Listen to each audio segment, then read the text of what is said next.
What's going on, boys and girls? Fellow of the Rings here, and I am so excited to talk about the update coming to Rise to War. Roll the tape.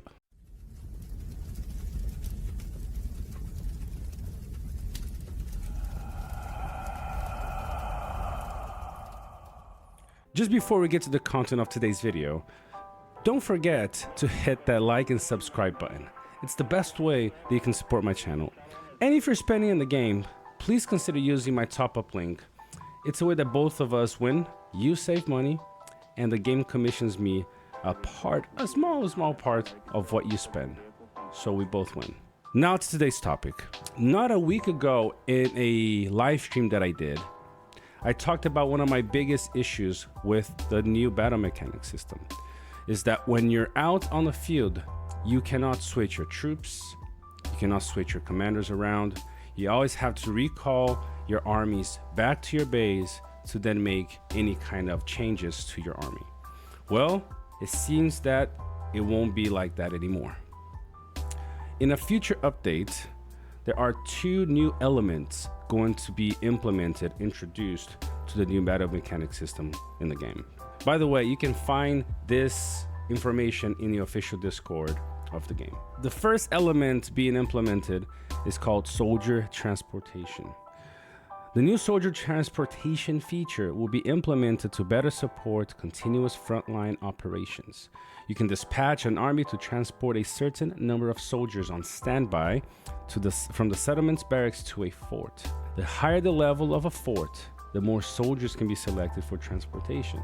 Once a transportation operation is complete, you can deploy these soldiers from your fort to directly reinforce your armies, making reinforcement much faster. However, there is a chance your army will be intercepted by enemies during transportation. Thus, the safety of the route will be a crucial factor affecting the success of transportation. Making wise decisions regarding fort upgrades and soldier transportation according to the actual situation on the battlefield may help you gain the upper hand. This sounds like an interesting update. I can see a couple of things here. So let me go through my thinking so I can share my thoughts with you. So let's say you're fighting very far, right? In your base, your base is quite far. You can't relocate in that area.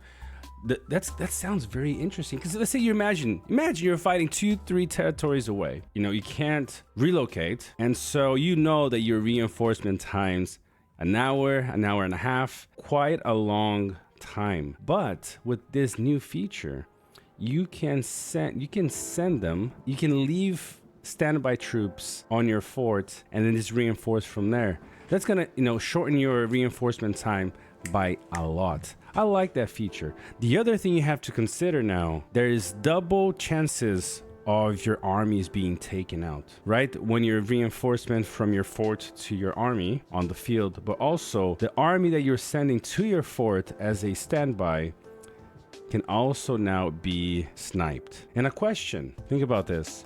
What happens if somebody hits my fort? Do I lose those troops?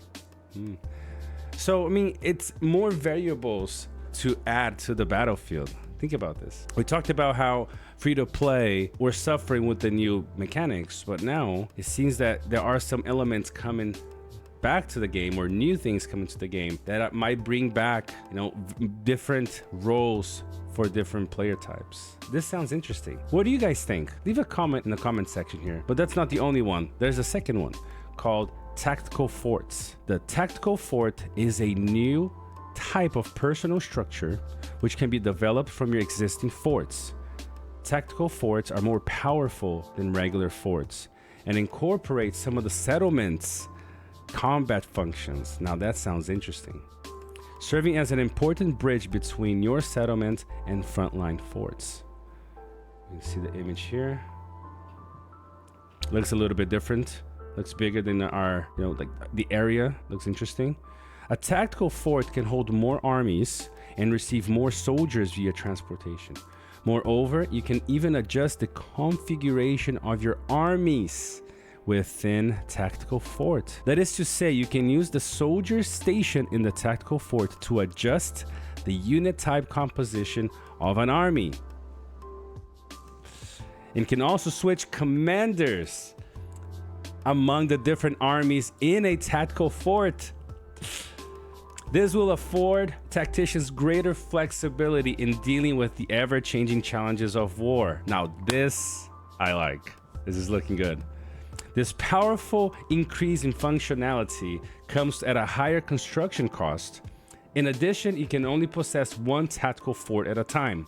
Therefore, you must carefully consider the most suitable strategic location to build your tactical fort in order to better support frontline operations while ensuring the fort's safety. This is something that we were missing with the new battle mechanics. Because now you basically, whatever you use, you guys know, whatever you use in the battlefield right now, especially if you're far away, you gotta send it all the way there to fight. Use your troops. And when you're out of one unit type on your 4 formations, you have to pull your army all the way back to your base, change your commander or your unit, send it all the way back, and then all that waiting time for one little change. Now, with the tactical forts, that changes. There are limitations, like they said. You can only have one fort at a time.